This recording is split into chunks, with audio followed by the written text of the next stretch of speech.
자, 안녕하세요. 북소형 카페 여러분. 오늘은 이제 시즌 1 1차 모의고사 해설 강의를 할게요. 제가 이게 이제 모의고사를 시즌 1과 시즌 2로 이렇게 나눴던 이유는 이제 예전에는 이제 기출 중심으로 이렇게 제가 문제를 많이 냈거든요. 그래서 근데 이 기출 중심으로 많이 내다 보니까 기출이 좀 많이 겹쳐요. 그래서 이제 총괄평가를 이제 나중에 모의고사를 가지고 이제 재편집하는데 기출에 관련된 내용들이 너무 많더라고요. 중복된 문제도 많고.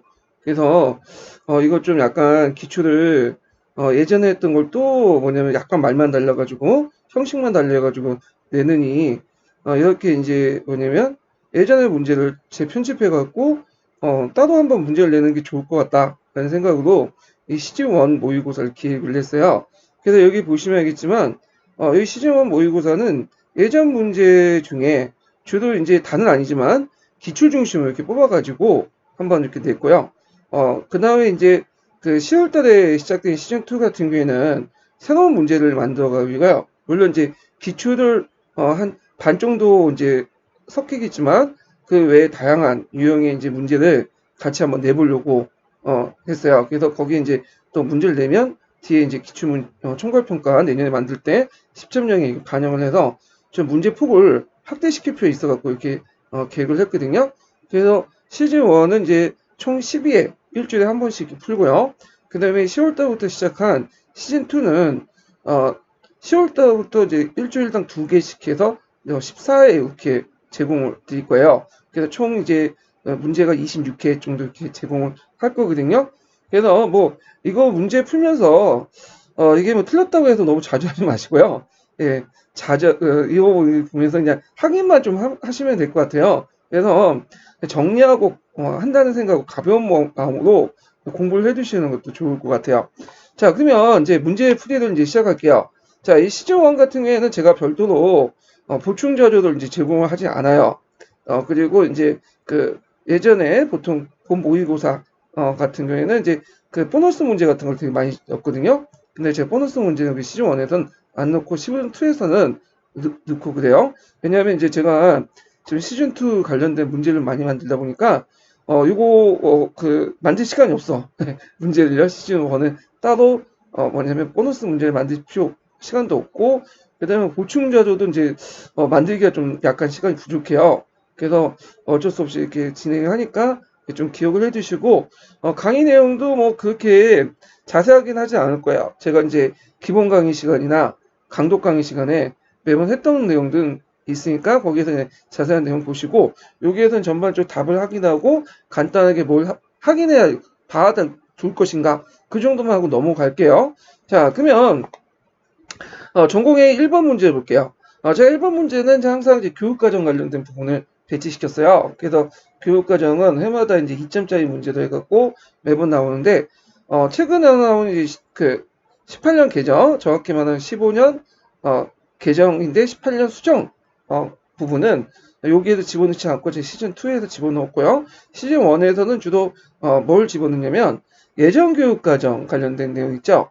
그래서 이제 교수 용어기부터 해서 그 다음에 7차, 오디션 7차까지 아니면 예전에 뭐 12년 개정이나 이런 것들 좀 집어넣었어요. 왜냐면 보니까 이번 문제도 보니까 이제 예전 교육과정 관련된 문제가 나왔더라고요. 예, 그래가지고 그냥 버릴 수 없어가지고 이렇게 해갖고 이제 시즌 1에 집중적으로 배치를 시켜놨고요. 이제 아까 얘기한 시즌 2 같은 경우에는 요번에 나올 교육과정 있죠? 새로 나온 교육과정 대거 문제를 배치해 놓을 거예요. 자, 그러면 1번 문제를 볼게요. 자, 다음과 같은 교과서가 편찬할 당시에 위치지 내용과 교과서의 명칭 쓰시고, 예, 요것하네요. 자, 당시 정권이 이 교과서를 만들었던 의도를 기술해 보시오. 이렇게 했는데, 자, 일단은 이제, 여기 쭉 보시면, 쭉 읽어보시면, 이제, 핵심 키워드가 보이죠? 10월 유신의, 그다음 새마을운동과 민족중흥의 역사적 사명. 자, 이런 말들이 쭉 나와요.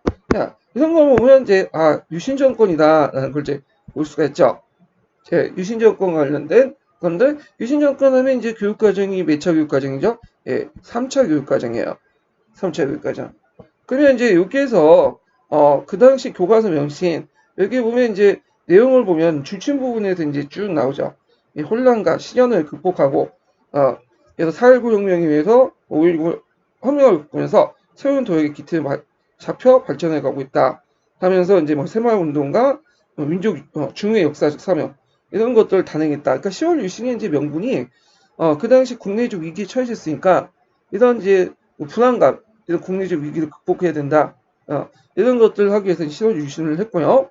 그래서 우리나라도 이제 예전에 10월 유신을 이제 정당하게 해서 예전의 역사 중에 그 시험과 극복을 어떻게 했는가, 그러니까 외침을 당했을 때 어떻게 시험과 극복을 했는가 이런 것들을 이제 뭐냐면 관련된 교과서를 만들기 했어요.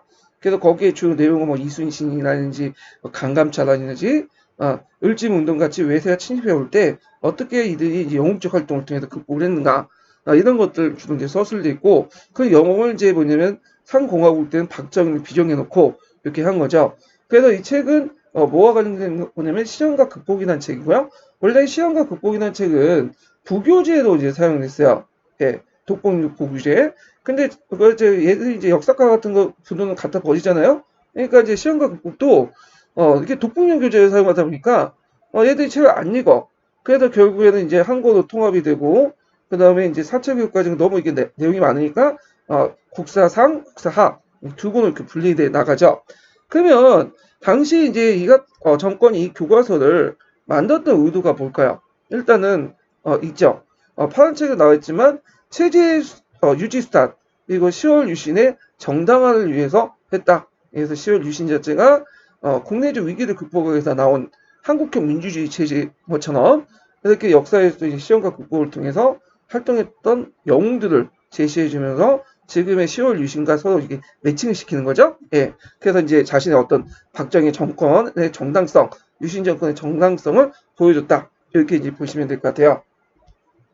자, 그 다음에 2번 같은 경우에는 이제 그 문제 풀어보면 다음은 고구려의 한 비문의 내용이 일부다. 전체 비문 내용 중에 고구의 천하관을 볼 수 있는 내용을 쓰고 밑줄친 아이고 예, 제가 잘못 건드렸네요. 예, 자 사자 계열의 간등의 성격을 말해보시오 이렇게 했는데 자 일단은 이제 5월 도중에 고구려 대왕이 그 상 왕공과 함께 신라 매금을 만나 영원토록 우호를 맺기 위해서 중원에 왔으나 신라 매금이 오지 않아 실행지 못했다. 고구려 대왕이 태자공, 전부 대사자 등등등 이렇게 쭉 나와 있는데 자 여기에서 이제 관련된 비문은 뭐와 관련된 비문이냐면 그 당시 동이 매금이 나오고 그 다음에 고구려 대왕이 나와서 이제 만났다. 그래가지고 이제 뭐냐면 서로 간에 의복을 하사하고 그런 내용도 있고요. 그 다음에 고구려 당주가 그 다음에 이제 그 신라 국내에 주둔하고 있었다. 자 이런 것들은 어디 갈까요? 예, 그쵸. 중원 고구려 비문이죠. 예, 그래서 중원 고구려 비문은 여러분 알다시피 고구려식 천하관이 들어가 있어요. 그래서 이제 볼 수 있는 게 고구려를 자기 나라의 왕을 대왕이라고 했죠. 그 다음에 이제 조왕 이렇게 불렸던 점, 왕 중의 왕이라는 뜻이죠. 신라를 동이라고 했다. 예전에 한번 시험 문제는 기초에 나왔지만 동이라는 개념, 신라 이제 매금에 했고 동이 매금이라고 했죠. 예, 여기는 여기 안 나와 있네요. 여기 해석에는 일단 신라 매금, 그러니까 동이 매금이라고 했던 거는 동이의 매금이라는 것은 이제 마리깡과 왕을 가는 가독이 칭호였거든요. 예. 그래서 동이 매금이 이제 찾아와서 직접 이제 뭐냐면 옷을 뭐냐면 하사받았다. 그 말은 동이라는 자체가 고구려 입장의 중앙이고 동쪽에 오랑캐는 뜻이죠. 그러니까 중국식 천하관이 반영되어 있어요. 예, 일종의 그 중국이 하이간 있죠. 사이간. 그래서 북적 북적 그다음에 동이 서육 남만 이렇게 자기들 중심으로 해갖고 4개 오랑캐가 있다고 보잖아요. 마찬가지로 고구려도 중국 사이관을 받아들여서 그다음 신라를 동이족이라고 칭하고 그들을 이제 자기 복속고 생각해서 이렇게 불렸던 거죠. 그래서 신라 중심의 어떤 세계관 아니 고려 중심의 세계 고구려 중심의 세계관을 볼 수가 있죠. 이런 것도 있고요. 그다음에 이제 여기에서 이제 신라 왕과 그 신하들이 의복을 하사했다. 보통 의복이나 칼을 하사한다는 것은 삼국의 하국한테 주는 거죠. 자, 이런 것들이 고구려 중심의 천하관을 볼 수 있는 거죠. 자, 그래서 이렇게 이제 볼 수가 있고, 참고로 여기에서는 이제 번역본이기 때문에 고구려 대왕이라고 되어 있지만 실제 이제 그 원본에는 중원 고구려비에는 고구려 대왕이 아니라 고려 대왕이라고 되어 있어요.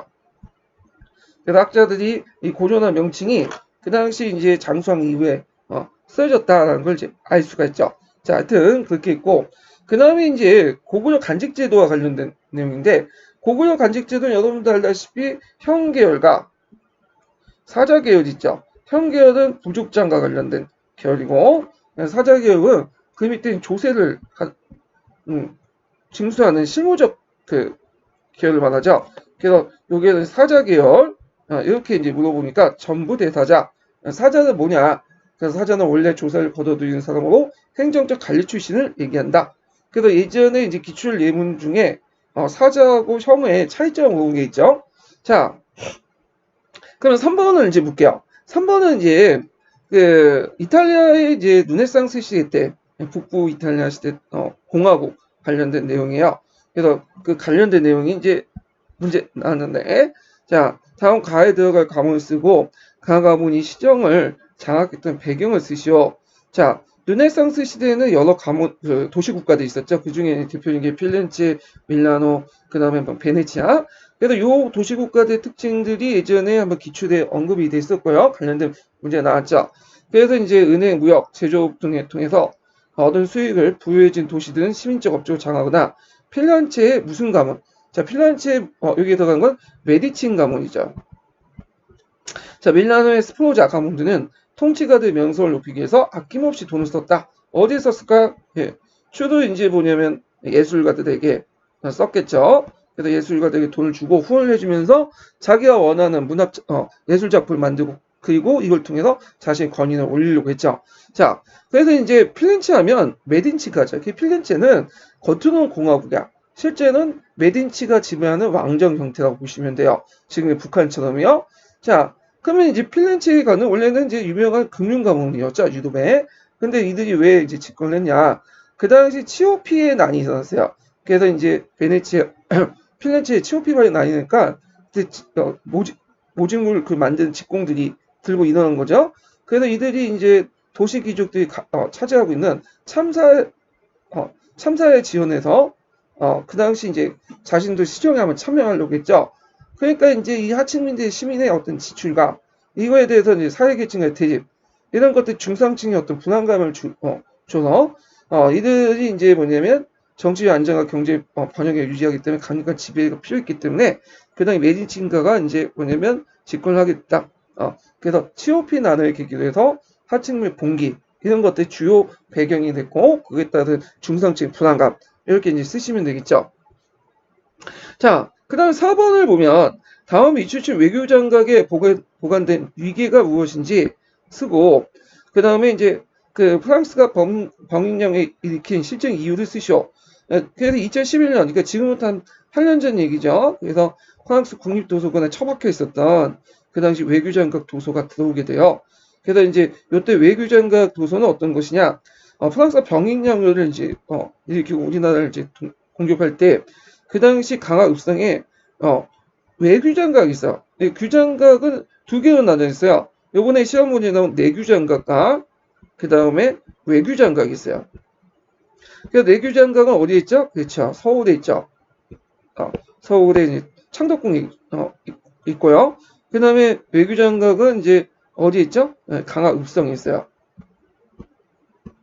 그래서 이 외교장각은 이제 규장각에서 보관하기 너무 많으니까 책이 많은 책 중에 좀 중요한 부분을 외교장각을 줬어. 왜냐면 강화도 같은 경우는 서울보다 좀 안전하다고 생각을 해가지고 뒀는데 거기 이제 주요 도서 중에 이제 보관된 도서 중에 제일 중요한 게 을암령 의계가 있어요. 의계, 네, 의계. 자, 의계가 있는데 의계는 이제 의식 절차 같은 것들 그린 거예요. 예, 그걸 이제 후대에 남겨갖고 행사 참고자로 이렇게 하고 이제 그린 건데 의계가 두 개가 있죠. 하나가 분상용 의계와 언암용 의계 이렇게 두 개가 있어. 예. 그래서 분산용 의계라는 거는 신하들이 이제 실무 관료들이 보는 거고 언암용이라는 것은 누가 볼까요? 그렇죠. 왕이 직접 보는 거야. 어느 게 잘 만들었겠어요? 당연히 언암용 의계가 많이 만들었죠. 그래서 언암용 의계가 주로 외교장각에 있어요. 근데 여기를 보관했는데 이제 뭐냐면 프랑스가 침입하면서 여기 외교장관 불태웠는데 그때 불 좀 한 반쯤 타다가 그건 이제 나머지 책을 보니까 그걸 끄집어 와가지고 갖고 온 거야. 그냥 다 약탈됐으면 지금 남았을 텐데 하여튼 그래서 이제 거기에 이제 그 보니까 볼 자기한테 필요 없으니까 일단 가지고 왔어요. 프랑스 국립도서관에 처박혀 둔다가 나중에 한국인 사서에 의해서 발견이 됐죠. 그래서 이제 결국에는 옥신각신 하다가 2011년에 그 들어왔는데 그것도 이제 장기 대여 형식으로 매년마다 갱신하는 형태로 들어오게 되죠. 자, 그래서 이제 요 의계 관련된 거 언압용 의계 이렇게 쓰시면 되고요. 왕이 직접 보는. 그 다음에 이제 왜 이렇게 병익량을 읽히냐? 겉으로는 이제 그 명분으로는 우리나라에서 병인 박해가 일어나서 그때 프랑스 선교사가 죽었다. 그렇지만 이건 명분이고요. 실제는 조선과 통상을 요구하기 위해서 이렇게 들어간 거죠. 프랑스 같은 경우에는 항상 이제 종교를 민비로 이렇게 맨날 들어와. 카톨릭 교도가 뭐냐면 신도들과 뭐 자기 프랑스 신부들이 죽었다, 처형당했다. 그래서 이제 뭐 전쟁을 일으키고 그래요. 이건 뭐 우리나라뿐만 아니라 중국도 그렇고 베트남도 그래. 뭐 들어가고 한 적도 없는데 자기들이. 예. 그래서 이제 이런 내용들 이렇게 이제 답을 구성하시면 되고요. 자, 그 다음에 이제 5번 문제 볼게요. 자, 5번은 다음 기획과 관련된 몽골식 국명을 쓰고 리엔의 임명 기준과 정치 역할을 각각 말해보시오. 그리고 디귿이 조직한 목적을 한 가지 쓰시오. 이렇게 있는데, 자, 이거는 이제 칭기스칸, 몽골 제국을 세운 칭기스칸과 관련된 내용이죠. 자, 거기에서 이제 국가들이 세운 자는 뭐 1000호장을 두고, 100호장, 10호장을 이렇게 두고, 또 이렇게 있는데, 그러니까 이제 여기에서 볼 수 있듯이 이제 칭기스칸이 천하를 지배할 수 있었던 것은 세계 대제국이 있었던 것은 십진법적 군제를 그죠? 십진법. 그러니까 이제 10단위 나는 거 10, 100, 1000, 만. 십진법적 군제는 편제 방식은 예전에도 있었어. 근데 왜 징기스칸에 있는 십진법적 군제가 특징이냐? 예전에는 부족 단위도 이렇게 편제를 했어요. 근데 이제 이런 십진법적 편제는 타일부족 쪽이야. 부족과 상관없이 섞어서 이렇게 한 거죠. 그래서 이제 천호를 기준으로 해가지고 했고, 그리고 이제 천호장이나 만호장이 이제 세워놓고는 이들이 또 뭐냐 딴 생각할 수 있잖아요. 그러니까 그 자식들을 뽑아다가 친위 군대를 만들었어요. 캐시라고 하죠. 그래서 얘들에게 여러 가지 혜택을 줬지만 일종의 말 안 들으면 이제 처형시키는 그런 역할을 한 거죠. 자, 그러면 이때 이제 몽골이 세울 때 국가명을 뭐라고 했냐? 얘들 말로 이걸 에케몽고 울루스라고 하죠. 에케몽고 울루스. 참고로 울루스라는 것은 그 몽골 민족이 제일 생각하는 제일 큰 집단이 울루스예요.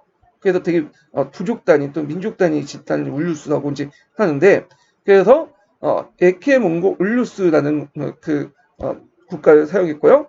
그 다음에 이제 나중에 이제 우리가 생각하는 원이라든지 이런 나라도 뭐 자카타의 왕국 우리가 알기로는 오고타의 왕국 이렇게 부르지만 실제로 얘네들은 자카타의 울루스, 뭐 우구다의 울루스, 줄치 울루스 이렇게 하죠. 그러니까 성립자의 이제 말을 따서 하죠. 참고로 이제 원나라도 우리가 원론 그리지만 실제 원이란 말은 이제 중국 애들이 그 부르는 명칭이고 자기들 그렇게 안 불려요. 얘네들은 이제 원을 뭐라고 했어? 쿠비나이 세웠으니까 쿠비나이 울루스라고 부르죠. 자, 그래서 이제 이렇게 중국식 표현이 외에도 이렇게 몽골식 표현이 있다. 이렇게 좀 기억을 해두시면 되고 자, 그 다음 천호장을 임명할 때도 이제 아까 얘기처럼 마쿠 출신이나 인척관계 인물로 주로 임명했다. 그래서 자기에게 부족 단위가 아니라 자기에게 충성하는 그런 사람들 중심으로 해갖고 임명을 했다. 이렇게 이제 보시면 됐고요. 그 다음에 이제 여기에서 이제 이들의 이제 정치적 역할 이런 것들은 전제 체제를 구축할 수 있는 원동력이 됐죠. 아까 얘기처럼 이제 몽골이 발전할 수 있었던 것이 탈부족적인 군대잖아요. 이런 거와 연결시켜 보시면 되고요.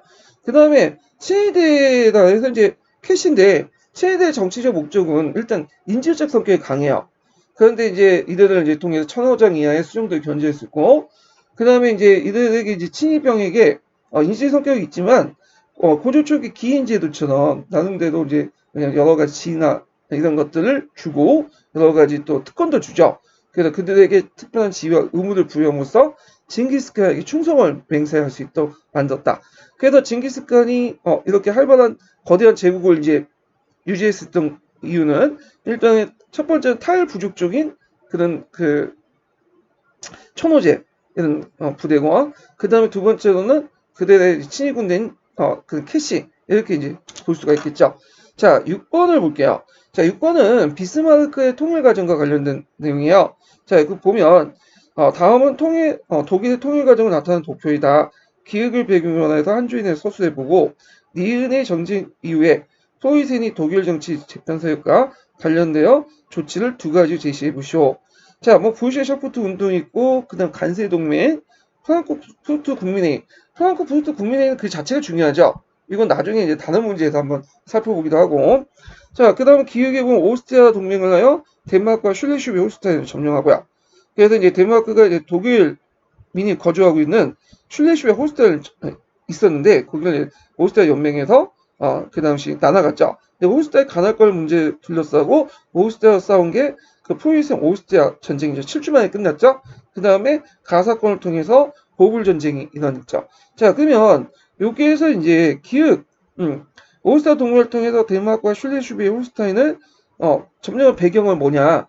자치권을 가지고 있는 슐레슈비 홀스타인을 덴마크가 합방하려고 했기 때문이다. 이렇게 쓰시면 되고요. 그래서 그 당시 슐레슈비 홀스타인은 덴마크 영토지만 그 구성이 그 덴마크 왕국의 밑에는 일종의 종속국 이렇게 돼 있어요. 그러니까 잉글랜드 밑에 이제는 스콜랜드 형태로 연합왕국 이런 식으로 구성이 됐던 건데, 이걸 이제 공식적으로 합병화시키려고 하니까 합방시키려니까 반발이 있었던 거죠. 자, 니은을 보면 포이센과 오스트리아 간의 전쟁 이후에 이제 그 독일 정치 세력의 편제 과정을 보면 일종의 비인에 만들어진 독일 연방이 해산되고요. 포이센 중심의 북부 독일 연방이 결성되죠. 그 다음에 이제 남부 독일 같은 경우에는 비밀리에 동맹이 결성이 돼요. 이걸 쓰시면 되고, 그 다음에 이제 그 여기에 들어가는 가사건 에무스 정보 사건. 근데 이제 표기법에서 에무스라고 이제 서기에 쓰는데 보통 이제 다른 책 엠스라고 하더라고요. 예. 그래서 이제 여러분들 이거 알다시피 엠스는 온천장 유명하죠. 그래서 비에는 그 당시 1세가 거기 온천장에 갔는데 프랑스 대사가 스페인 왕실을 프로이센 왕가에서 더 이상 보내지 말라. 징징대다가 이걸 이제 뭐냐면 전부를 치는 과정에서 양쪽에 뭐냐면 오해를 살 정도로 왜곡시켜 보냈죠. 비스마르크가. 그래서 프랑스가 열받아갖고 그 당시 보불 전쟁을 일으켰잖아요. 그래서 보불 전쟁이 해서 그 당시 프로이센이 이기면서 그 당시 독일 제국이 이제 탄생이 되죠. 독일 제국이. 그래서 1871년에 독일 제국이 탄생이 돼요. 자, 그러면 이렇게 했고 7번 문제 볼게요.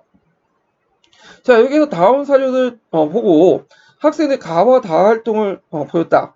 그래서 이제 작성 방법에 따라 답안을 작성해 보시오. 이렇게 했는데, 자, 이거는 이제 여러분들 어디에서 많이 보는 거죠? 예. 자, 일단은 뭐 사료 부분은 카타이 지방이니까 이제 그 당시 원을 의미하는 거고요. 예. 그래서 이제 이 당시 이제 그 원나 방문하고 나서 몽골 제국 방문해서 두 개의 여행기, 그래서 이제 그 동방 경로가 이분바트의 견해 그 여행기를 적어놓은 거죠. 이건 10년도 기출 문제에 나왔던 거예요. 그래서 여러분 한번 익숙해질 거예요. 자, 밑에 이제 학생활동 같은 경우에는 뭐 이제 가나 다가 있는데, 이건 이제 뭐와 관련된 거냐면 생각 습관으로서 역사적 사고, 그러니까 실제 이제 애들이 어떻게 역사적 사고를 하고 있는가 이걸 연구한 것 중에 드레이크의 역사적 생각의 습관 기준이죠. 예, 드레이크와 관련된 내용이에요. 그래서 드레이크는 이제 관련된 그 내용은 지금까지 기출에 3번 정도 나왔어요. 그렇기 때문에 시험 문제에 나올 가능성이 상당히 많은 거죠. 자, 그러면 하나하나 이제 살펴보기도 하면, 자, 학생활동 보면 가는 이제 마르코 폴로의 저수대 당시 프란치스코 교단의 수도사들이 몽골과 중국에 다녀온 여행기를 비교하여 그 신뢰성을 판단했다. 이게 가와 관련된 내용이고요. 그 다음에 이건 가는 이제 학증과 관련된 거죠. 학증. 그럼 두 저자가 타문화적 간습에 기술한 것을 당시 유럽과 이슬람 사이의 문화적 맥락 속에서 검토했다. 이건 맥락학. 그 다음에 두 자를 분석하기 전에 두 저자의 저술의 의도와 당시 상황에 대한 의문을 갖게 됐다. 이런 출처 확인이죠. 그래서 이제 드레이크 같은 경우에는 여러분들 알다시피 출처 확인, 그 다음에 확증, 맥락화, 비교적 사고, 이렇게 이제 볼 수가 있는데, 자, 그러면 내용을 이제 보면, 드레이크가 제시된 역사 사고 과정 단계에서 입각해서 예문 내용의 언급 없이 일반적 내용을 쓸 거, 이렇게 이제 있는데, 자, 가단계 학습의 효율성을 한 가지 말해볼 것, 그 다음에 기획과 관련 두 가지 서술해 볼 것, 이렇게 있는데, 자, 가단계 이제 학습 효율성 되게 많죠. 그래서 이제 학생의 학습의 효율성은 일단 분석법을 통해서 역사적 능숙성과 능숙성을 달성할 수 있다. 역사적 지식의 누적은 문서 분석에 대한 역사적 이해 수준을 높이는 데 기여한다. 이렇게 쓰시면 될 것 같아요. 그래서 이제 있고, 그 다음에 이제 그 기획과 관련된 내용이 두 가지 서술할 것. 그 맥락 같은 경우에는 이제 그 관련 유추적 맥락하고 언어적 맥락 있죠. 유추적 맥락은 동시대인들과 비교해 특정한 생각이나 주장이 어떤 위치에 있는 걸 보는 거고요. 그 다음에 언어적 맥락이라는 것은 동시대 언어에서 어휘가 가진 의미의 정확성을 파악하는 거죠. 그래서 이제 이렇게 두 개가 있는데, 예를 들어 갖고 뭐 우상숭배에 대해서 기독교인들은 그 당시 이제 8세기를 기준해서 기독교는 뭐 마리아상까지는 숭배하면 되겠다. 여기에는 그 우상숭배가 아니다 이렇게 생각한 반면에 이슬람 교도든 마리아상도 인간이 만들었기 때문에 우상숭배다. 이렇게 이제 할 수 있죠. 이건 유추적 맥락이고요. 그 다음에 이제 예를 들어 동시대 언어의 어휘가 가진 의미를 정확하게 파악할 거. 그 예를 들어 이제 고대 시대 때 그 중국의 우리나라의 이제 노비의 의미와 그 다음에 그 당시 그리스 로마 시대 노예의 의미는 좀 다르죠. 노예는 완전 인신 구속적인 거고, 그다음 노비 같은 경우에는 좀 가족을 이제 뭐냐면 그 하고, 그리고 이제 뭐냐면 나름대로 약간 재산을 가지고 있는 그런 의미의 이제 얘기를 할 수 있잖아요. 자, 그래서 이제 이런 것들 좀 기억을 해두시고, 자, 기획과 관련된 내용 이렇게 쓰시면 돼요. 근데 제가 문제 배점을 좀 약간 4점짜리인데, 제가 이제 이걸 이제 한 가지 1점, 여기 2점 이렇게 있는데, 한 가지는 이제 2점을 계산해 갖고 계산하시면 될 것 같아요. 제가 문제 배점을 좀 잘못한 것 같아요. 자, 그래서 이제 있고, 그 다음에 3번 문제 볼게요.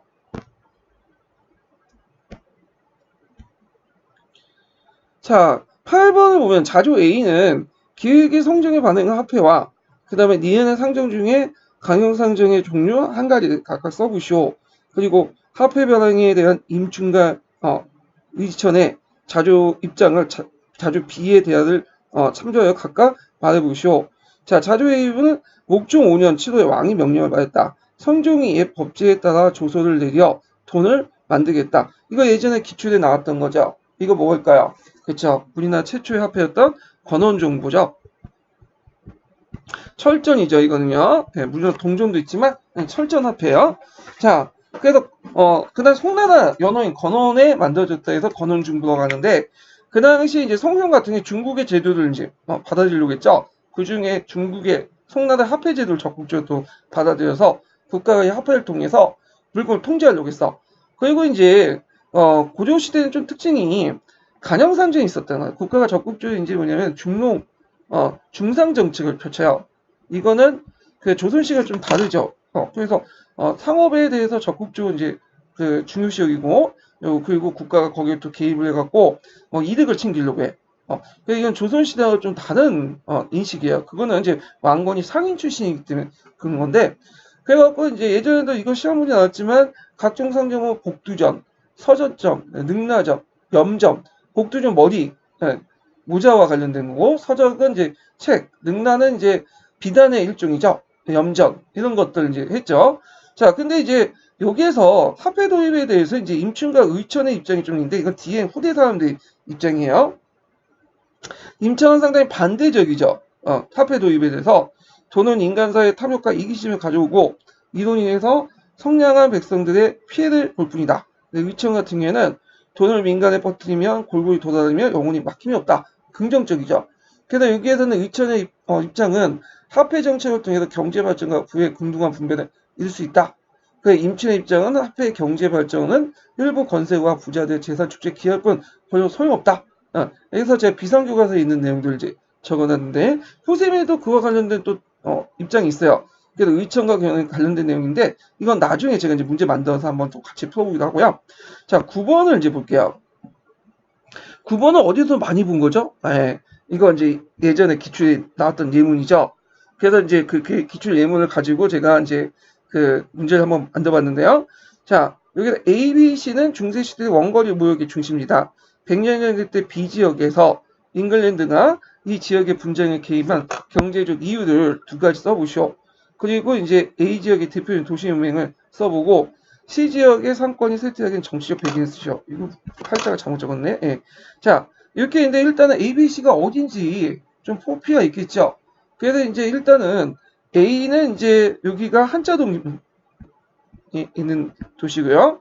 그 다음에 여기가 이제 B는 프랑스가 있는 곳이죠. 이건 쌍파뉴 이렇게 이제 대충 볼 수 있고, 자 그러면 여기에서 이제 B 지역에 왜 잉글랜드가 이 지역에 지역 분쟁이 들어갈까요? 여기 이제 이 지역에서 이제 그다음 지배층하고 피지배층 간의 다툼이 있었는데 이런 것들 왜 개입했냐면 일단은 영국의 양모의 주요 시장이죠. 양모의 그 주요 그 뭐냐면 시장이죠. 얘가 이제 양모를 만들면 여기에서 모직물을 만들잖아요. 예. 그래서 서로 그 당시에는 상당히 이제 중요한 수출처였어. 그 양모 수출에 대해서 간세는 영국의 주요 수입원이기 때문에 이렇게 쓰시면 되고, 자, 그 다음에 이제 여기에서 A 지역이 대표적인 도시혁명. 자, A 지역은 이제 북부 독일 지역이니까 그 유명한 무슨 동맹이 있어요? 한자 동맹 있죠. 예. 그 다음에 이제 C 지역이 세트한 배경. 산파뉴 대시가 중개부를 통해서 막당 이득을 챙겼잖아요. 여기에 북대서양 무역권과 여기 이제 그 북대서양 무역권과 이쪽에 지중해 무역권.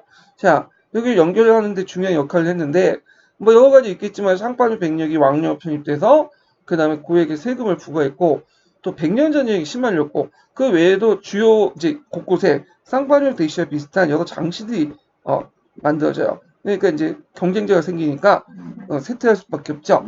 자, 뭐 이런 것들 쓰시면 되고요. 자, 10번 문제 볼게요. 자, 10번은 다음의 교사 내용을 보고, 교과서 내용을 보고 교사들이 다음과 같은 교수 활동을 했다. 작성 방법에 따라서 답안을 작성해 보시오. 이렇게 했는데, 자, 여기 보면 이제 교과서 내용이 있고요. 그 다음에 이제 여기, 이자경과 가는 데는 난이 있죠. 이건 제가 검은 책에서 이제, 발췌했어요. 교과서 이제 교수학습 활동 보면 되게 그 예전에 기초에 나왔던 건데 약간 응용했던 건데요. 교수학습 활동에 따라서 교수학습 방법이 다르죠. 일단은 최 교사 같은 경우에는 정확한 팩트를 강조하는 사람이야. 그러다 보니까 이제 교사의 설명.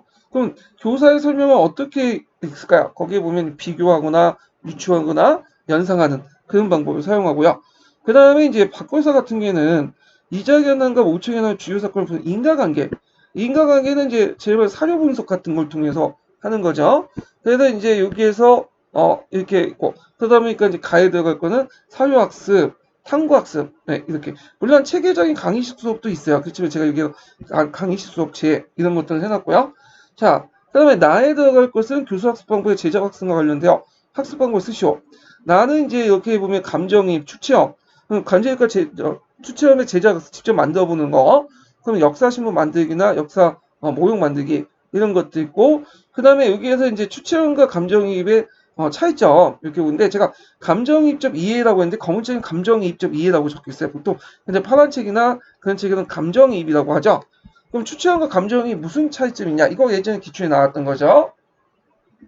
그래서 추체험은 자신의 역사적 행위가 자가 되어 역사적 사건이나 현상을 체험함으로써 역사적 사실을 이해하는 거야.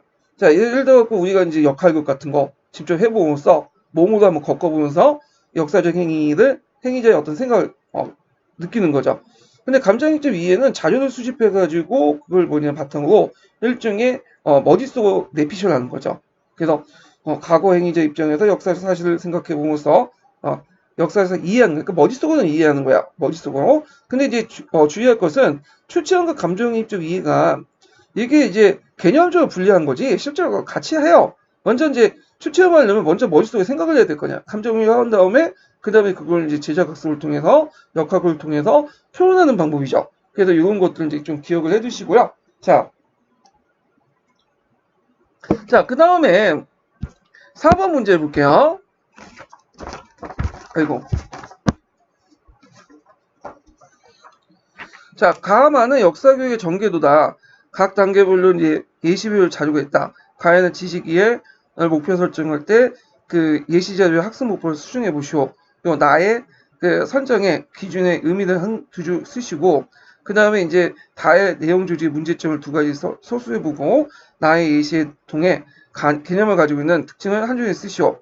자, 그래서 이제 목표 설정, 내용 선정, 내용 조직 방법, 뭐 교수 학습 방법, 그다음 비교 안 나왔지만 평가 이렇게 볼 수가 있는데 이런 것들은 이제 그 녹색 책에 이렇게 쭉 나와 있죠. 그래서 목표 설정, 내용 선정, 내용 조직, 교수 학습 방법. 자, 그러면 목표 설정에서 나올 때 이제 목표 설정할 때 이제 이론적인 것보다는 주로 이제 뭐냐면 여기도 나온 것처럼 학습 목표 쓰시오 이렇게 나와요. 학습 목표. 그래서 이제 두 가지죠. 하나 그냥 학습 목표 쓰시오. 그러면 여러분들이 교육학 시간에 배우는 그 학습 목표를 쓰면 돼요. 행동주의 심리학 입각에서 쓰면 되고 근데 이렇게 영역별 학습 목표가 있어요. 뭐 지식 이해 측면 쓰시오, 기능 측면 쓰시오, 가치 태도 측면 쓰시오 이렇게 하는데 지식 이해 측면은 머릿속에 생각해보고 그 다음에 이런 걸 기능적인 측면을 안 것뿐만 아니라 그걸 표현하는 거죠. 활동을 통해서. 그래서 이제 주로 지식 이해 측면인데 이게 뭐 정확하게 이제 답이다 이렇게 뭐 말할 수는 없지만 대개 보면 이제 그 녹색책이라든지 그 예문을 보면 대개 행위 동사가 뭘로 끝나면 지식 이해 측면 이해할 수 있다 이렇게 끝나. 그래갖고 이제 이렇게 쓸 수 있죠. 그래갖고 이제 답을 제가 이제 그 예상답을 냈는데 뭐 파악하다, 안다, 이해한다. 일반적 행위 동사를 쓰시면 돼요. 그 외에도 다른 답안이 나올 수 있는데 어떤 분은 그러고 영역별 학습 목표 같은 경우에는 행위동사가 중요한 게 아니다. 맞아요. 행위동사가 중요한 거 아니에요. 일반적 행위동사, 명시적 행위동사는 대개 이제 그 일반적 행위 학습 목표를 쓸 때 명시적 행위동사를 쓰고 일반적 행위동사 쓰지 마라. 그게 이제 얘기를 하잖아요. 근데 여기는 영역별 학습 목표는 출발점이다. 인지주의 심리학이 바탕을 했고 그리고 이제 지식 측면에 자기가 아는 것을 이제 인식하는 건데 그러면 적당한 표현이 없죠. 뭐 파악하다, 안다, 이해밖에 없어. 이해한다 이거에. 그리고 기능 목표 같은 경우에는 이제 자기 나타나는 거잖아요. 그러면 뭐뭐를 알고 뭐뭐를 표현한다 이런 표현을 쓰게 되는 거죠. 그래서 꼭 행위동사가 중요한 건 아니지만 행위동사에 뭐냐면 맞춰갖고 써야지 채점 기준에 저기 걸려들 수 있어요. 이 부분 제가 이제 몇 번이라든지 그 강의 시간에 얘기했던 거고, 예. 그래서 이제 이렇게 보시면 되고, 그 다음에 내용 성장은 이제 여기에서 이제 사회고용등이 부패한 정권과 제도의 모습을 타파하고 민주주의 인간 정신 분출시킨 사건 때문에 중요하다. 자, 이거는 보통 그 본질적 중요성 때문이죠. 본질적 가치 때문에. 그러니까 도구적 가치는 뭐뭐 영향이 있다. 외에는 그런 것들이 없으면 영향이나 많이 없으면 본질적 중요성 이렇게 보시면 돼요. 그래서 사실 그 자체가 가지고 있는 본질적 가치 때문에 채택된 기준이다. 그래서 내용 조직 방법을 보면 이제 내용 선정했으면 내용 조직을 해야 되겠죠. 그래서 이제 뭐 민중항쟁 역사를 살펴보기 위해서 5.18 민주화운동, 진주 밀란, 망이 망소의 난. 자, 이거는 뭐와 관련된 거야? 그렇죠. 이거는 주제 중심 방법과 관련된 거죠. 제가 말한 주제 중심 역영되기 방법이죠. 그래서 주제 중심 방법을 시간으로 이렇게 거꾸로 돌리는 방법인데 역영되기 방법은 요번에 기초에 나왔던 거죠. 그래서 이제 시간의 변화에 따라 역사적 사실의 변화를 무시하고 현재 중심적인 어떤 실용적 역사관을 빠질 의미가 있고 그다음 이게 이제 현재 중심이기 때문에 사회과학적 지식이 많이 필요해요. 그래서 사회과학에 대한 광범위한 지식의 요구는 학생들에게 무제한 요구다. 이렇게 있고요. 그 다음에 이제 거기 보면 교수학습 방법에 보면 분리장벽을 이제 볼 때 이제 팔레스타인 분리장벽을 보고 이스라엘 사람들은 이걸 안전 적이다 이렇게 각기 이제 똑같은 것을 보고 다르게 보잖아요. 개념 그 학습과 관련 건데 여기에서 이제 볼 수 있는 건 개념을 가지고 특성 이렇게 이제 보면 정의하는 사람의 독특한 개념과 증거 형성에 따라 달리 해석할 수 있다 이렇게 이제 볼 수가 있겠죠. 다음은 좌우합작 친원칙의 일부보다 12번 이제 근현대에 관련된데 자 삼상회의의 중요한 결정 내용을 세 가지 쓰시고 이 결정의 역사적 의의를 서술해 보시오. 그리고 여기에서 유조건 몰수가 체감 매상을 의미를 각각 쓰시오. 자 이건 좌우합작 친원칙이죠. 좌우합작 친원칙은 중도 좌파와 중도 우파가 모여가지고 했던 건데 그래서 이제 토지 문제 같은 경우에는 중도 우파, 중도 좌파를 절충해서 이제 제시를 했어요. 그러면 좌우합작 친원칙 그 전에 위출진 삼상회의 결정, 이 삼상회의 결정 같은 중도 좌파의 견해를 많이 받아들였죠. 그래서 이제 삼상회의 결정 내용을 보면 한반도 문제에 대한 임시정부 수립, 미소공동회의 설치, 최고 5년간의 신탁통치 실시 이런 거였는데 주로 좌우합작 친원칙에서는 그 한반도 문제에 대한 임시정부 수립과 미소공동 위원까지만 얘기하지 신탁 통치에 대해서 언급을 안 했어요. 이거는 이제 중도 우파가 반대했기 때문인데, 그래서 여기에서 이제 보이는 거는 부분적 지지야. 삼상의 총체적 지지가 아니라 중도 좌파의 견해를 받아들였지만 부분적 지지였다. 그러다 보니까 이제 이거에 대해서 누가 반대했어요? 박헌영이 비난을 한 거죠.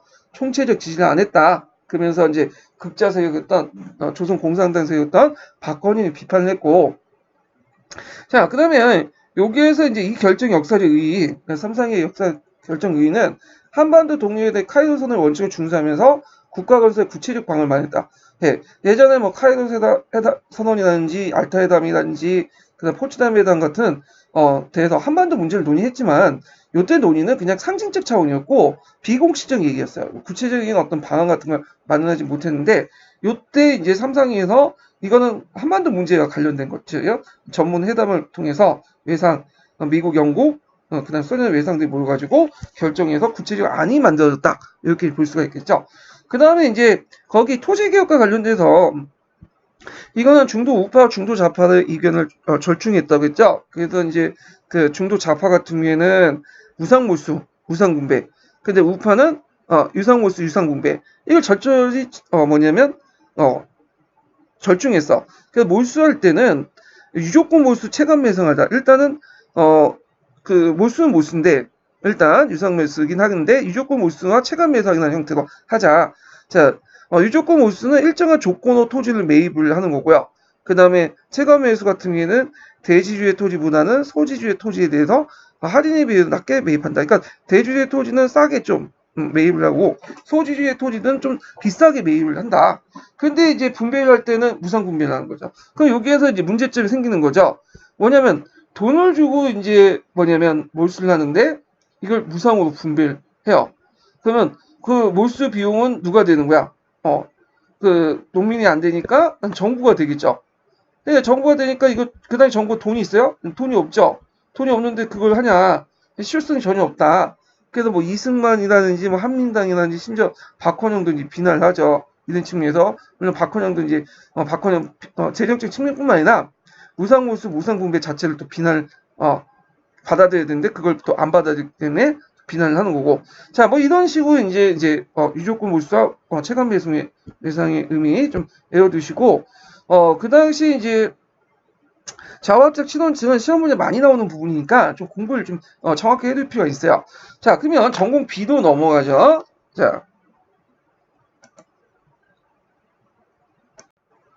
자, 전공 B를 볼게요. 전공 B 들어가기 전에 예전에 전공 B 같은 경우는 8문제였나요? 예, 요 10점짜리 논술형 문제가 있었잖아요. 근데 이번에 이제 시험 문제 개편되면서 되게 논술형 문제가 없어지고요. 그리고 그 대신에 이제 4점짜리 문제가 많이 늘어났어요. 그래서 저도 이제 뭐냐면 문제의 그 배치에 따라서 점수 배치에 따라서 이제 편집을 한 거거든요. 제 생각에는 뭐 논술 문제 없어진 건 좀 잘한 것 같아요. 왜냐면 논술 문제 자체가 딱딱 떨어지지 못하고 너무 출제자의 어떤 주관적인 관점이 너무 많이 들어가. 그냥 뭐 간신법이 있어야지 맞출 수 있는 문제를 내는 거예요. 자기들도 그런 식으로 내면 못 맞추면서 그런 식으로 내더라고. 일단 뭐 이렇게 잘 없어졌어요. 제 생각에는. 그러면 이제 1번 문제 볼게요. 다음 이제 그 당시에 불경을 중도했던 사람들 쓰고 DNA 불교 번역이 그 중국에 미친 영향 두 가지 쓰시오.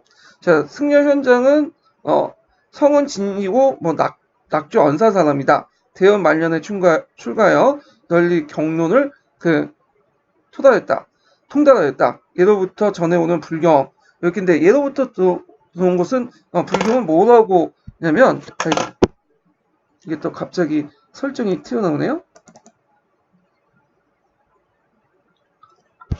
예. 자, 그래서 이제 예로부터 들은 것은 예전에 번역한 불경이라는 뜻이죠. 아이고, 잠깐만요. 얘가 민감하네. 자, 예로부터 이제 전해온 불경은 그 당시 이제 그 구역경을 말해요. 구역경.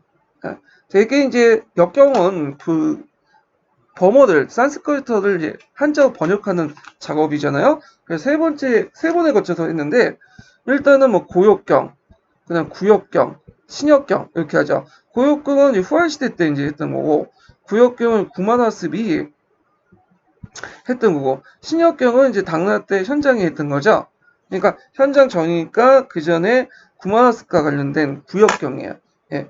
그래서 구역경이 이제 잘못된 번역이 맞기 때문에 그는 직접 서울 가서 여러 책을 구해서 조사해서 생각을 품게 되고 직접 이제 서울 거쳐 인도까지 갔죠.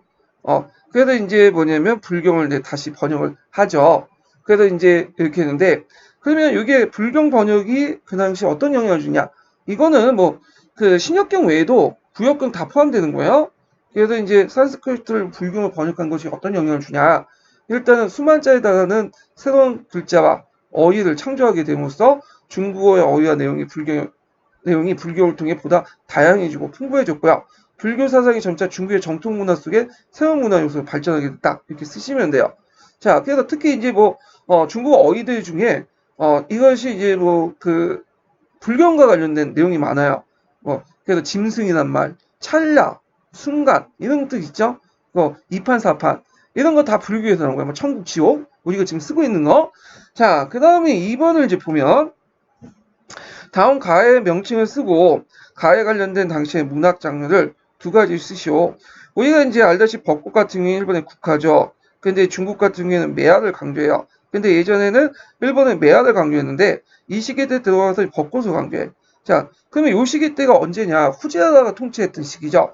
그래서 후지라 씨가 통치했던 시기, 후지라 국가가 통치했던 시기는 주로 어떤 시대냐면 해이안 시기야. 한 10세기에서 이렇게 12세기 때 이렇게 이제 시기를 얘기하는데 이 시기 때는 당나라가 거의 망하고 이제 5대 19로 넘어갈 때죠. 그래서 당나라에서 파견된 그 뭐냐면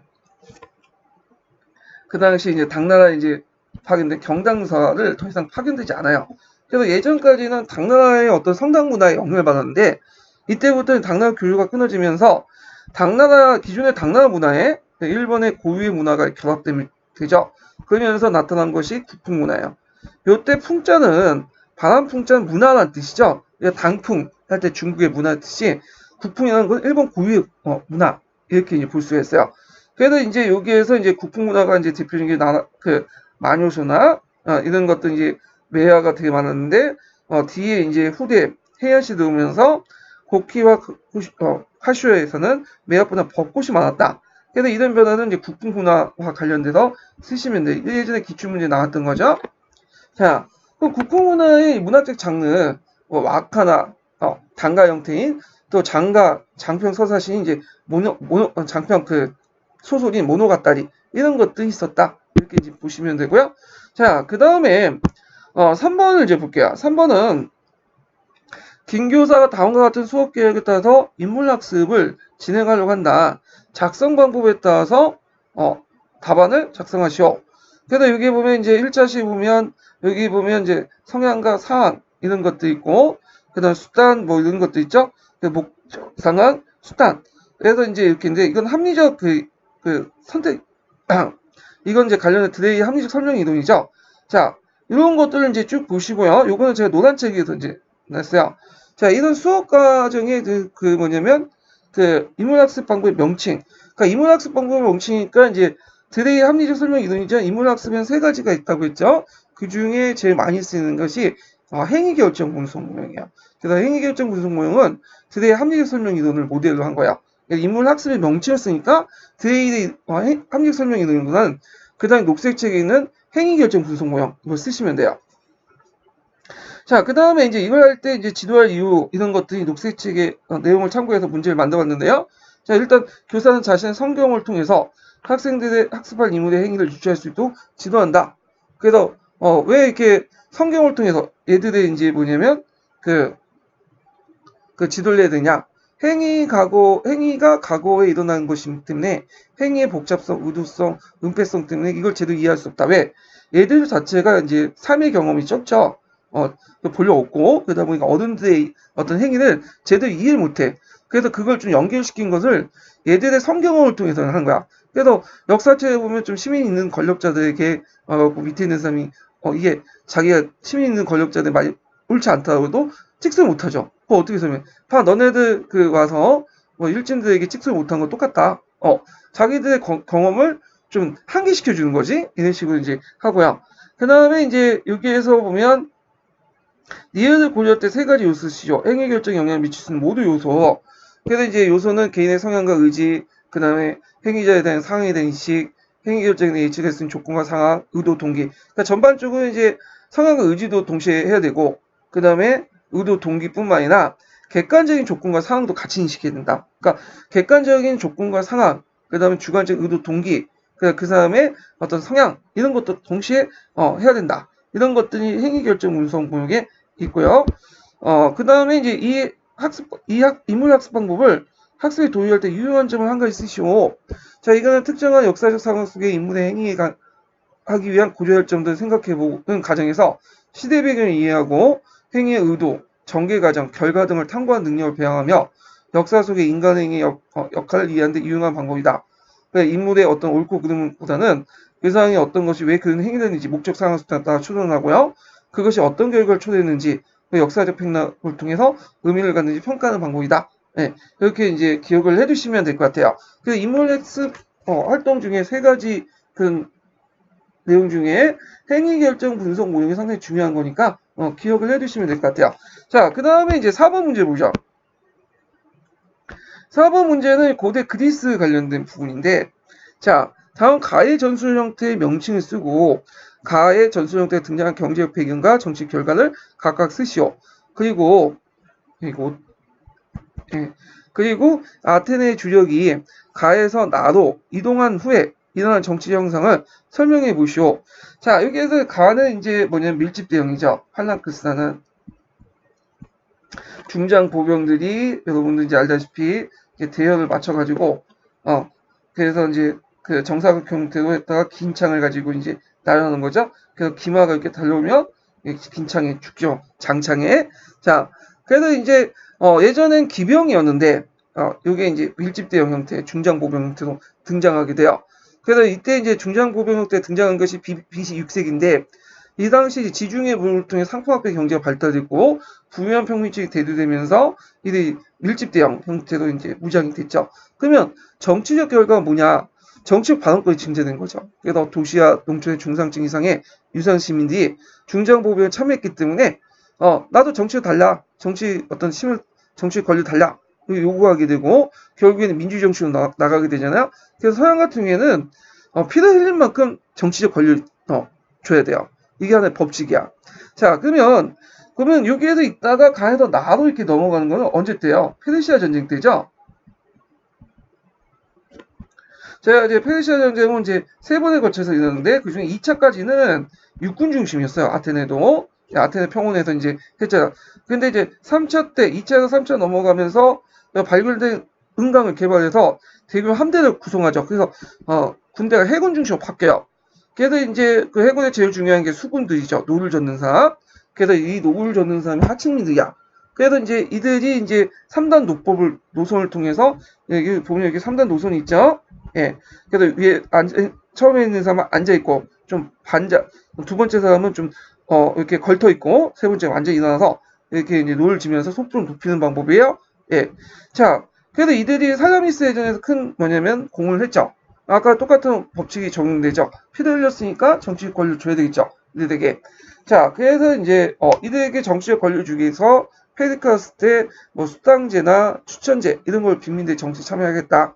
그래서 원래는 크레스텐네스 때 일종의 참여할 수 있는 권리는 좋지만 이들이 경제적인 어떤 뒷받침이 안 되기 때문에 실제 권리를 누리지 못했어요.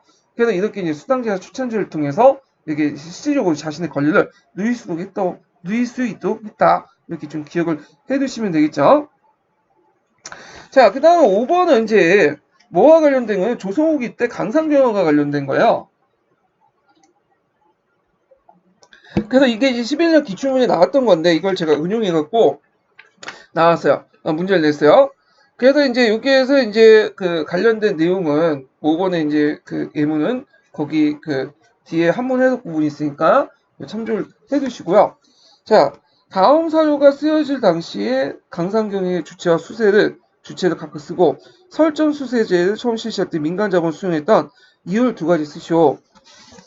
자, 여기 보면 이제 한문 사료를 이제 해석을 보면 거기에 이제 이 시기가 이제 대충 어느 시기냐면 그 조선 후기 때 중에 어느 시기냐면 주로 이제 19세기 때요. 그러니까 영종종 때 시기요. 그러니까 18세기 때죠. 이때는 이제 설정 수세주 중에 마지막 시 물주제가 이제 실시됐던 시기예요. 그래서 물주제 같은 경우에는 수세의 주체가 설정의 주체가 뭐죠? 물주죠. 물주. 상위 물주가 되고, 그 다음에, 이 상위 물주가 이제, 소유만 하고 있고, 실제 경영은 덕대가죠. 수세는 이제, 누가 하냐면, 예전에는 이제 별장이 호주에서 파견돼서 별장을 했는데, 이때는 수령이 직접 징수를 해요. 그래서 50% 지방세 쓰이고, 50%는 이제 중앙에 올리는 그런 것들이죠. 그래서 이제 설정 수세제 아래에서 뭐냐면 물주제 설정 수세제죠. 참고로 이제 설정 수세제는 체은간제가 있고요. 그다음 두 번째 시기가 제가 아까 얘기했던 제가 까먹었는데 별장제, 네, 호주에서 팔리는 별장제 시스템이 있고, 그 다음에 이제 마지막으로 이제 뭐냐면 물주제가 있죠. 이렇게 이제 설정 주체와 수세에 따라서 각기 나누군요. 이 부분 제가 강의 시간에 얘기했으니까 좀 그 부분 참조해 주시고요.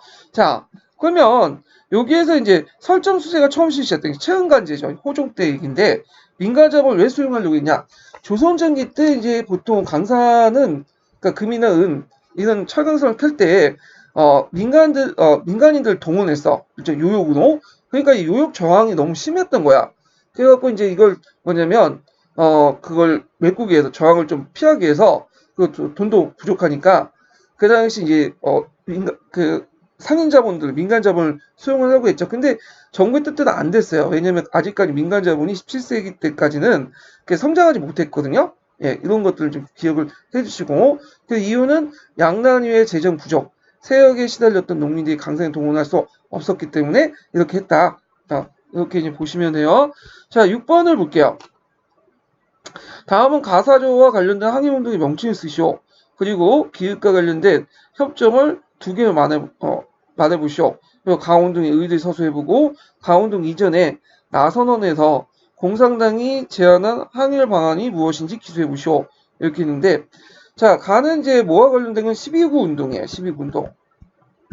그래서 일본이 이제 만주를 지배하고 그리고 이제 그 앞에 그 기획과 관련된 하복 분류 운동을 하려고 해요. 의도를 하니까 당고 정정협정이나 매진 하원협정, 그러니까 만리장성 북쪽에 있는 지금 명칭이 없어졌지만 뭐 수원성이나 이런 지역들을 이제 뭐냐면 계대정부를 세워가지고 거기를 먹으려고 하니까 그거에 반발해서 제 12구 운동이 일어났던 거죠.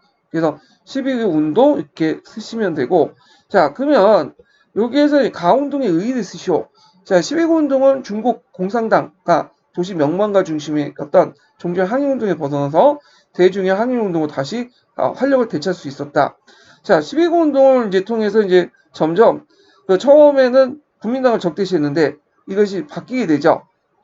그래갖고 이제 그 당시 국민당하고 이제 연합을 해가지고 뭔가 연합을 해갖고 하려고 했고 그걸 이제 공산당이 이제 제안을 했던 거죠.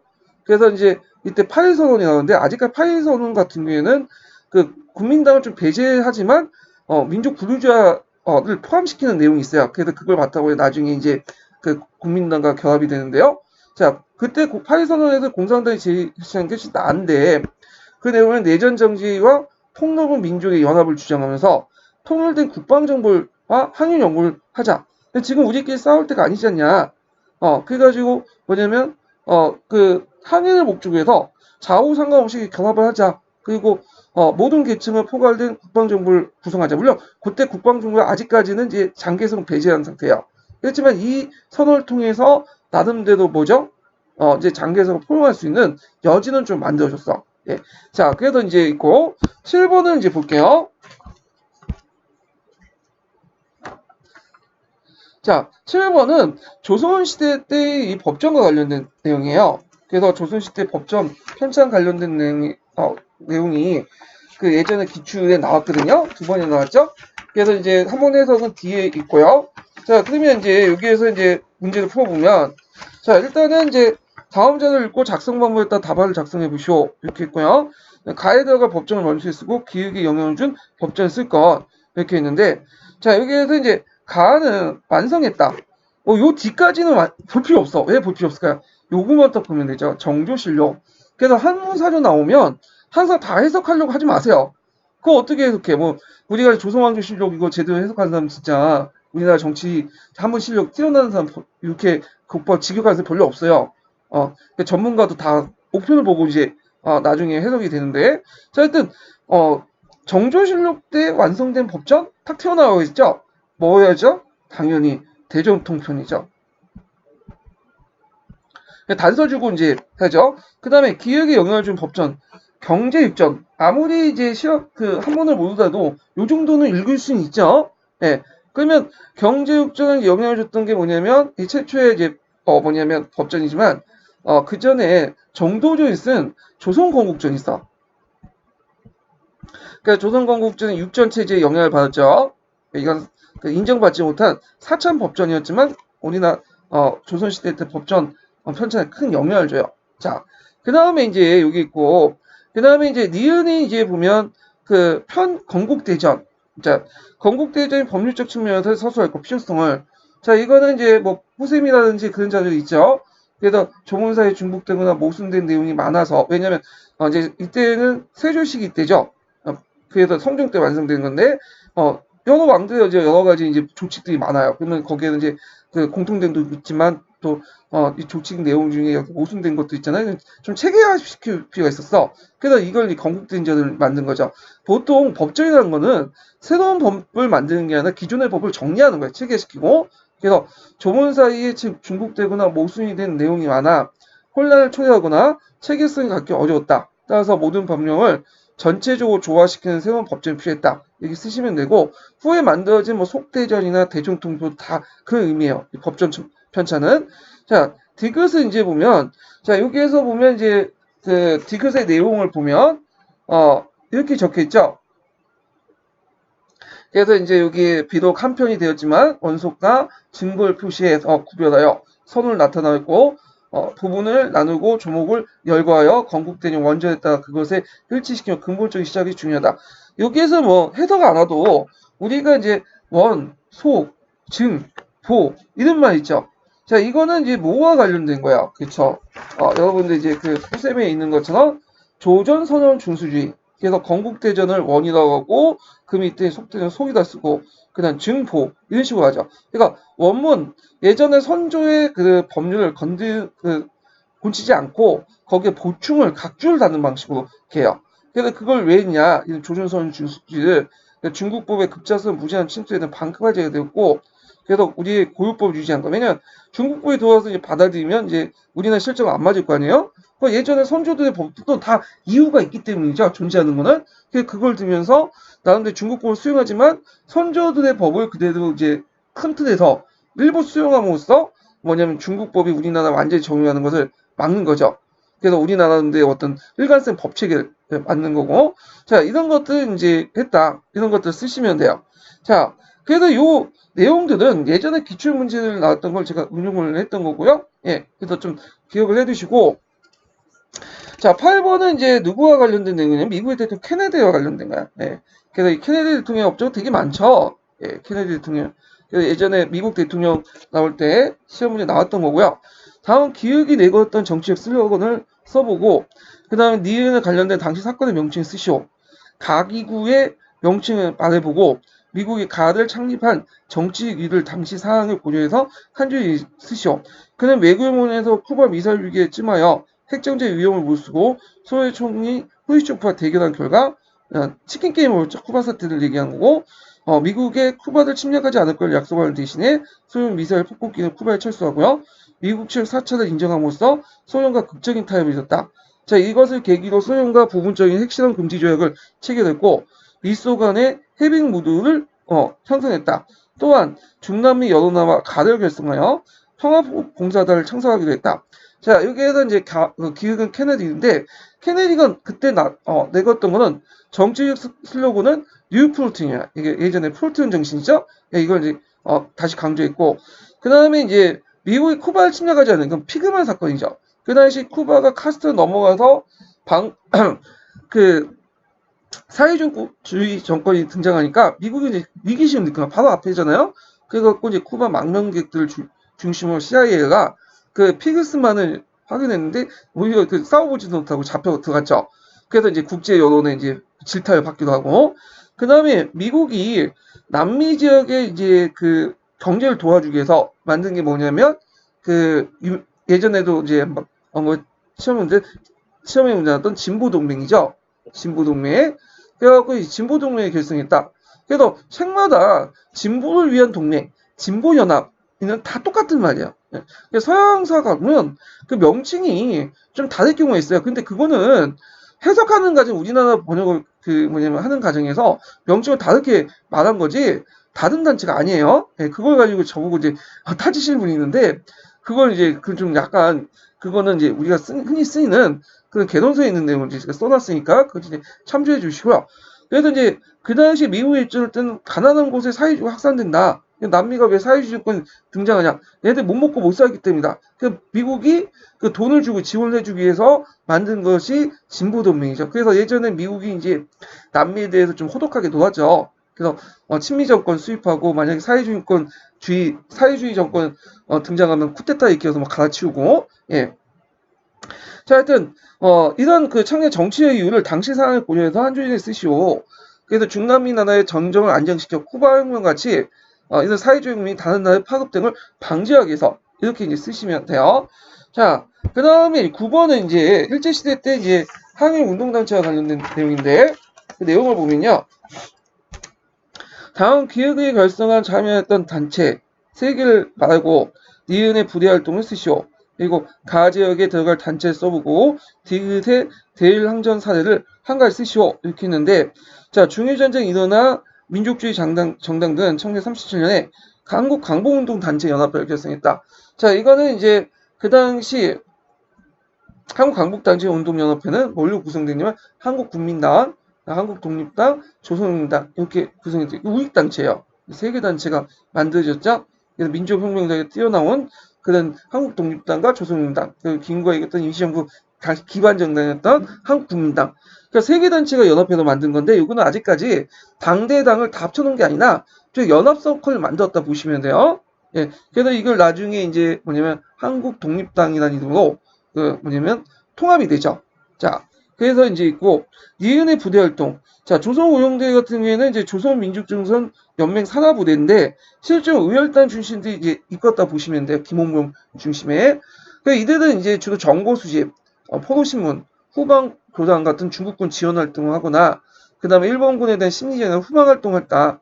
그래서 그 조선오용대는 일종의 실전은 못했어요. 이건 한국 강복군도 마찬가지인데 국민당군의 어떤 지원부대 이런 역할만 했던 거야.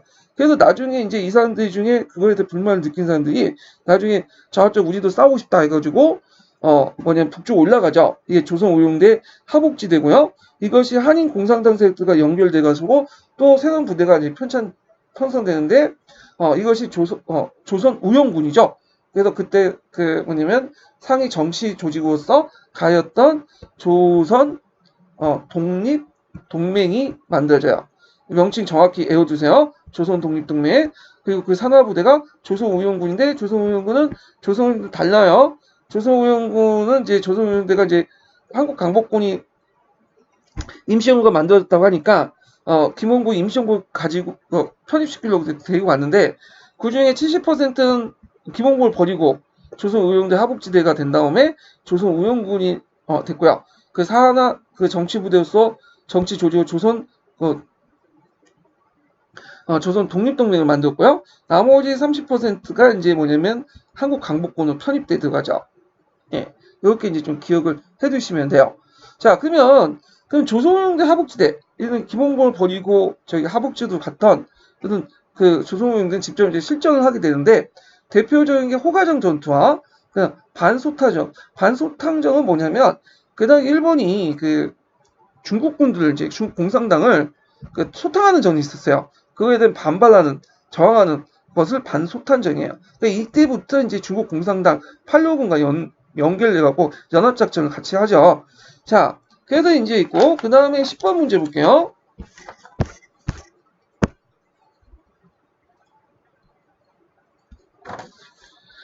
자, 다음은 구성주의 인식론에 관한 내용이다. 작성 방법에 따라서 답안을 작성하시오. 자, 구성주의 이론은 그 삐아제 이론하고 비고츠피 이론이죠. 그래서 엄머니 말은 영역 중립 인지 이론이에요. 근데 이제 이런 이론들이 영역 고유인지 이론에도 적용이 되죠.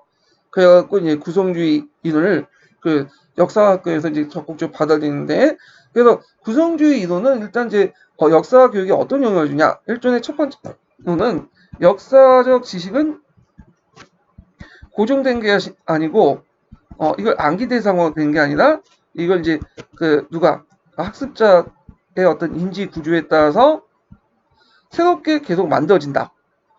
지식이 생성된다. 그래서 지식의 결과가 아니라 지식의 과정을 강조하고요. 그러면 지식의 강조를 강조하니까 종전의 평가 방식이 아니라 수행평가를 강조하죠. 그래서 수행평가하고 구성주의 연결시키는 문제 예전에 나왔고, 그 다음에 맥락을 강조해. 그래서 이제 종전의 내러티브의 문제점. 내러티브는 좀 약간 그 공상적인 팩트에 근거한 것보다는 좀 야하나 이런 한타지에 근거한 게 많잖아요. 그거에서 쉽게 이해를 할 수 있지만 또 문제점은 이런 내러티브적 지식이 역사적 사실을 왜곡시킬 수 있어. 그래서 이런 것들 맥락을 집어넣어서 어떤 그 맥락이라는 건 그 당시 이제 어떤 여러 가지 사회적 그 뭐냐면 배경이라든지 배경 지식 이런 것들 얘기하죠. 그래서 역사적 이야기가 형식에 담겨진 가공만이 아니라 증거를 팩트를 바탕한 실제의 내용과 탐구의 결과가 이루어진 걸 깨닫게 하는 거죠. 뭐 이런 것들이요. 자, 그러면 한번 보세요. 박 교수는 최근에 구성주의 중요성이 부각되고 있습니다. 구성주의 학습 이론의 기본 관심은 가입니다. 가는 이제 뭐냐? 요게 뒤에 이제 내용에서 볼 수 있듯이 그 학생들이 가지고 있는 성개념, 오개념 이런 것들 얼마나 교재하는 특히 잘못된 개념들 많죠. 그래서 이제 맥락을 통해서 제공을 해주는데 대개 보면 이제 첫 번째로 이제 뭐냐 피아제 이론을 여기에서 들어오는데 피아제 이론에 보면 동화, 조절, 평형이죠. 동화는 이 오개념에 해당해요. 이걸 평형, 맥락을 넘어서 팩트에 맞는 새로운 이제 사실 인식을 하는 거죠. 그래서 이제 동화 오개념을 이제 조절 단계 맥락을 집어넣어서 이제 사실 수정을 하는데 잘못된 개념을. 그래서 제가 예를 든 게 이제 사대위는 마라톤 경기 기원이죠. 예. 그 마라톤 경기를 잘못 이해를 하시는 분인데 알고 계시는 분인데 마라톤 평원 전투가 승리하는데 그걸 알려주기 위해서 열심히 뛰었는데 전령사 거기서 이제 41.19를 뛰어가지고 죽었다. 이거는 근데 이건 후에 근대 올림픽이 만들어질 때 만들어진 얘기예요. 그거는 실제 팩트가 아니야. 팩트는 두 개로 구성돼 있어. 에피소드 두 개로 구성돼 있는데 하나는 뭐냐면 이제 아테네가 그 스파르타가 쳐들어오니까 그 전령사를 파견해서 그 스파르타 구원을 요청해요. 그러니까 페르시아가 쳐들어왔다니까 스파르타 구원을 요청하죠. 그러니까 이제 열심히 뛰어 전령사가 이틀에 거쳐서 이제 페르시아 갔지만 페르시아 그때 축제 기간이기 때문에 우린 군대 파견할 수 없다. 그래서 되돌아온 그 얘기고요.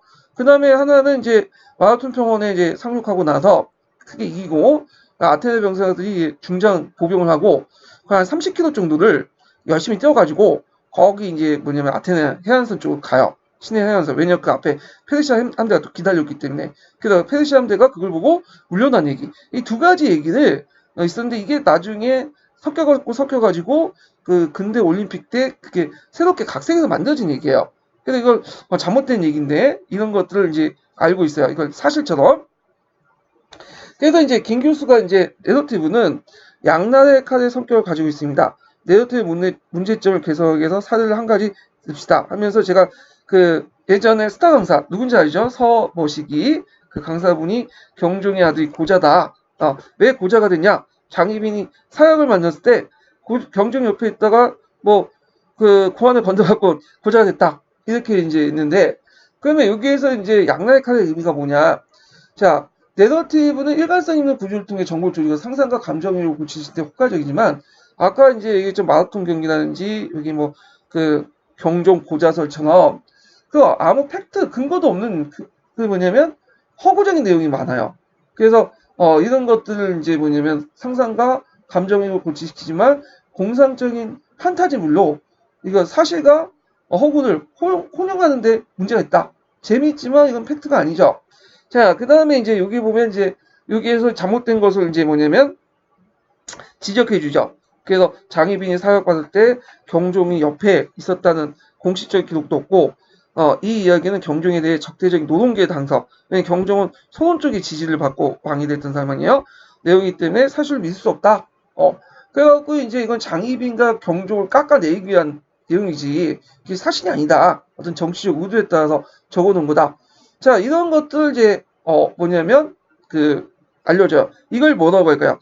잘못된 왜곡된 지식을, 뭐냐면 배경 지식을 줘서, 맥락을 줘서, 새롭게 이제 사실 고치는 거. 그걸 맥락이라고 하죠. 네, 맥락. 이거 예전에 기초에 나왔던 거죠. 자, 그래서 이제 그런 것들 좀 기억을 해주시면 될 것 같고요. 그 나를 통해서 이제 어떤 효과가 있냐? 역사가 이야기 형식에 담겨진 가공이 아니라 증거를 바탕으로 둔 실질적 내용과 이에 탐구의 결과를 이루어졌다. 이렇게 보시면 돼요.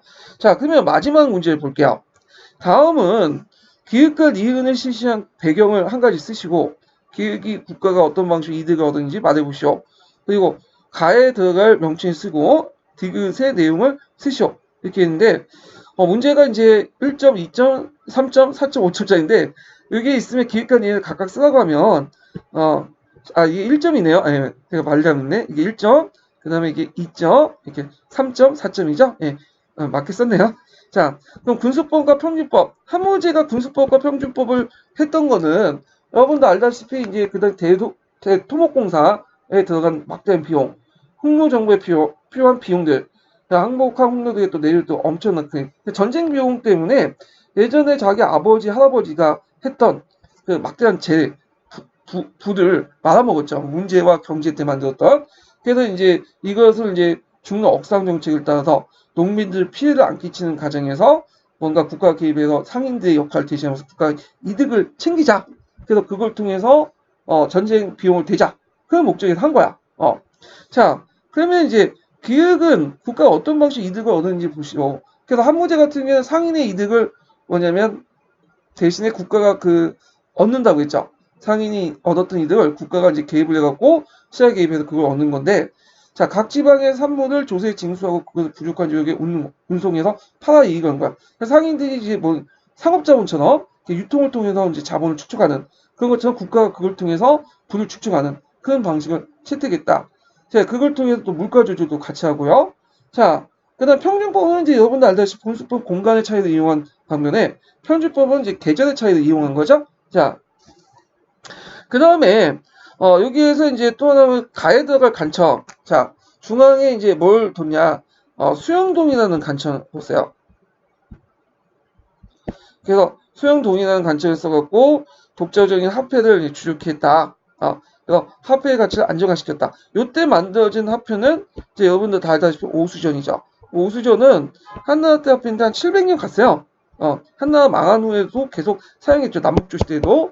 자, 그 다음에 이제 여기에서 고민령인데, 고민령은 뭐 하는 거냐? 그 당시 상인들에게 세금을 많이 부과하니까 재산을 허위 신고한 사람들이 많았어. 그래서 재산을 허위 신고한 상인이 많았기 때문에 이를 밀고 한 자들에게 밀고 한 자가 있으면 조사 후에 이게 사실로 드러날 경우에 전 재산을 몰수하고 신고한 자에게 재산의 절반 상금을 주는 거야.